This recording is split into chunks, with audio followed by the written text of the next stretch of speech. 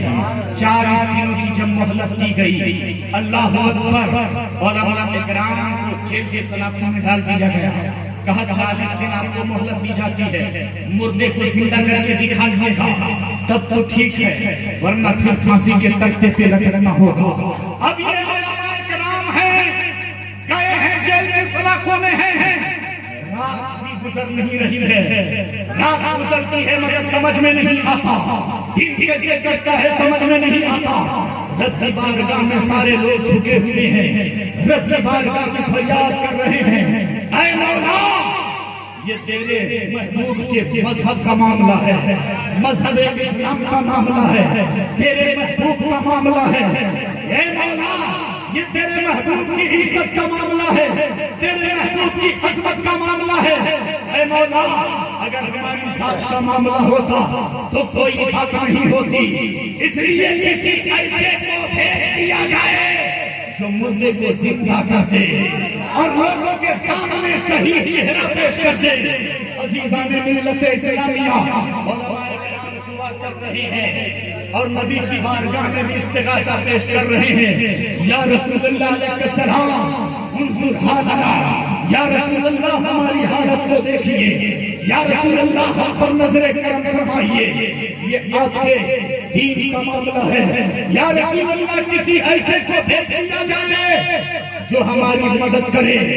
بظاہر وہ علماء اکرام با کرامت تو نہیں تھے مگر ان کا ایمان بہت مضبوط تھا، سبحان اللہ، ان کا ایمان بہت مضبوط تھا، ان چلا کرنے والوں کے طرح نہیں تھے جو نگر نگر ڈگر ڈگر گھومتے پھرتے نظر آتے ہیں، بلکہ ان کا ایمان ایسا تھا جیسا ایمان غوث اعظم کا ہے، جیسا ایمان خواجہ غریب نواز کا ہے، ایمان بڑا مضبوط تھا۔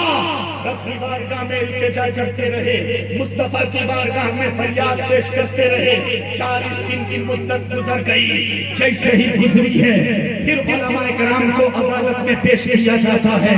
اب جج پوچھ رہا ہے، حاکم گرج رہا ہے، چیلنج پہ چیلنج ٹھوک رہا ہے، اے تم میں سے کوئی جو مردے کو زندہ کر کے دکھا دے، اور اگر نہیں دکھا پاتے ہو تو پھر کہو نبی بھی معذاللہ جھوٹے ہیں، نبی کی حدیث بھی جھوٹی ہے، نبی کا فرمان بھی جھوٹا ہے، نبی کا لایا ہوا قرآن بھی جھوٹا ہے۔ اگر نہیں پیش کرتے ہو تو یہ بولنا ہوگا۔ ابھی چیلنج ہی کر رہا تھا کہ ادھر مصطفیٰ جانا رحمت میں حمدان کی سرزمین پر رہنے والے ایک بزرگ سید علی حمدانی کو حکم دیا کہ اے حمدانی، اے سید علی حمدانی، جلدی سے کشمیر کے حسین وادی میں چلے جاؤ، کشمیر کے حسین باغات میں چلے جاؤ، وہاں میرا کچھ غلام پھنسے ہوئے ہیں، ان کی مدد کرو۔ اب چلے ہیں سید علی حمدانی جو اپنے وقت کے ولی کامل ہیں، جو اپنے وقت کے بہت بڑے بزرگ ہیں، گویا کہ نبی نے حکم فرمایا، ابھی حکم فرمایا ہی تھا، ایک قدم حمدان کی سرزمین پر تھا، دوسرا قدم اٹھایا تو کشمیر کی سرزمین۔ نعرہ تکبیر، نعرہ رسالت، شہنشاہ بغداد کانفرنس، مسلک اعلیٰ حضرت، علماء اہل سنت۔ حاکم گرج رہا تھا، اب یہ جواب نہیں دے پائیں گے، مردے کو زندہ نہیں کر پائیں گے، پھانسی کے تختے پر لٹکنا ہوگا۔ پہنچ گئے سید علی حمدانی، سبحان اللہ، پہنچے ہیں، کہا کیا کہہ رہے تھے؟ سبحان اللہ، واہ واہ، سبحان اللہ۔ کہا یہ میرے نبی کی حدیث ہے کہ میری امت کے علماء بنی اسرائیل کے انبیاء کی طرح ہیں؟ کہا ہاں۔ سبحان اللہ، میرے نبی کی حدیث ہے تو تم یہ بتاؤ، میرے نبی عیسیٰ علیہ السلام مردوں کو زندہ کر دیا کرتے تھے، اگر تیرے نبی کی حدیث سچی ہے تو تو بھی کر کے دکھا۔ سبحان اللہ، چلنے لگے اور جلال میں آ کر کہتے ہیں وہ تو نبی ہیں. سبحان اللہ. اور اس پر ہمارا بھی ایمان ہے کہ حضرت عیسیٰ علیہ السلام مردوں کو زندہ کر دیا کرتے تھے. لیکن میں نبی نہیں ہوں بلکہ غلام نبی ہوں. اور سنو ایک مردے کی بات میں نہیں کرتا ہوں. چلے چلو مجھے قبرستان میں اور قبرستان میں جتنے بھی مردے ہوں سب کو زندہ کرنے کا حکم دو. اللہ کا فضل سے اللہ کے فضل سے میں ان مردوں کو زندہ کر دوں گا. سبحان اللہ. ایکسپٹ کیا ہے. اب جج دیکھتا رہا یہ کون سا آدمی چلا آیا, یہ کون سا دیوانہ چلا آیا. لیکن سید علی حمدانی نے فرمایا تھا میری بھی ایک شرط ہے کہ اگر میں نے مردوں کو زندہ کر دیا تو تم کو یہ ماننا پڑے گا کہ نبی کا قرآن بھی سچا ہے, نبی کا لایا ہوا دین بھی سچا ہے, نبی کی حدیث بھی سچی ہے اور میرے نبی بھی سچے ہیں. اور ساتھ میں تم کو کلمہ پڑھ کے اسلام قبول کرنا پڑے گا. اور اگر تم نے اسلام قبول نہ کیا تو تم تباہ کر دیے جاؤ گے, تم برباد کر دیے جاؤ گے. ذرا ذہن کو قریب کریں. اب جج چلے ہیں, اس کے سارے اراکین چلے ہیں. اب چلے ہیں سید علی حمدانی مردے کو زندہ کرنے کے لیے. جب آپ نے کرامت دکھا کر کے مردے کو زندہ کر دیا ہے وہ جج, ہے وہ تمام عیسائی دیکھ رہے ہیں. اب کرنے لگے سید علی حمدانی ایک میں نبی نہیں ہوں, میں نبی کا ادنا غلام ہوں. میں نے مردے کو زندہ کر دیا. اب تیرا کام ہے کرنا پڑھنا, اب تیرا کام ہے اسلام کو قبول کرنا, اب تیرا کام ہے نبی کی حدیث کو سچ بتانا, اب تیرا کام ہے نبی کے لائے ہوئے دین کو سچ کہنا. عزیزان ملت اسلامیہ سید علی حمدانی کہہ رہے ہیں بول تو کیا کہتا ہے. اتنا سننا تھا وہ تمام عیسائی قدموں میں گر گئے اور یہ زبان ہو کر کہنے لگے کہ جب نبی کا غلام ایسا ہے تو مدینے والے ایمان کیسے ہے. سبحان اللہ. نعرہ تکبیر, نعرہ رسالت, علماء اہل سنت, مسلک اعلی حضرت صاحب بغداد کانفرنس. قدم نازل ولی پہ قربان ہو گیا اور کلمہ پڑھ کے مسلمان ہو گیا. اسلام کی خدمت کیا کیا بزرگوں نے بھی کیا ہے اور علماء نے بھی. اس لیے ہم کہتے ہیں ہندوستان کی دھرتی پر اسلام پھیلایا خواجہ جان اسلام پھیلایا بابا قطب الدین نے, اسلام پھیلایا بابا فرید الدین نے, اسلام پھیلایا بابا نظام الدین نے, اسلام پھیلایا صابر کلیری نے, اسلام پھیلایا مخدوم کے چھوچھا نے, اسلام پھیلایا مخدوم بہاری نے, اسلام پھیلایا علال الحق بنڈوی نے, اسلام پھیلایا دیوان کے فارس پیا نے. لیکن جب اسلام کو چیلنج کیا گیا تو ہر موڑ پہ جس نے اسلام کے چیلنج کو ایکسپٹ کرتے ہوئے, مخالفین کے چیلنج کو ایکسپٹ کرتے ہوئے اور تنہا سب کا جواب دے کر کے اسلام بچایا ہے, اس ذات کا نام ہے امام احمد رضا. نعرہ تکبیر, نعرہ رسالت, مسلک اعلی حضرت, نعرہ تکبیر, نعرہ رسالت. اس لیے اے ایماندارو اللہ سے ڈرو اور سچوں کے ساتھ ہو جاؤ.